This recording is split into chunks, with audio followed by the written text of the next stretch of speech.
এই শোনো, তোমাকে আজকে একটি কবিতা পাঠ করে শোনাতে চাই, তুমি কি শুনবে? তবে শোনো, হ্যাঁ। কবিতার নাম দেখা হবে না। মানুষ আমাকে প্রায় সময় জিজ্ঞেস করে কোন দুঃখটা আমাকে সবচেয়ে বেশি পোড়ায়। আমি তাদের বলি, কোনো দুঃখ আসলে দুঃখ না। আজ যেটা দুঃখ সেটা অতীত বা নস্টালজিক। জীবন জুড়ে অসংখ্য দুঃখ, হতাশা ও ব্যর্থতা রয়েছে। সেই ছোটবেলা থেকে আজ পর্যন্ত কোনো দুঃখ আমাকে দীর্ঘদিন দুঃখ দিতে পারেনি, পোড়াতেও পারেনি। কিন্তু ইদানিং একটা দুঃখ আমাকে পোড়ায়, ভীষণ রকম ভাবে পোড়ায়।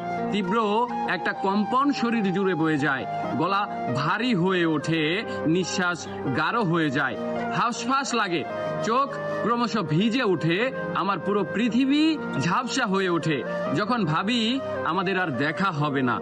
পৃথিবীর হাজারো মানুষ তোমাকে দেখবে, কিন্তু আমি আর কখনো তোমাকে দেখতেও পারবো না।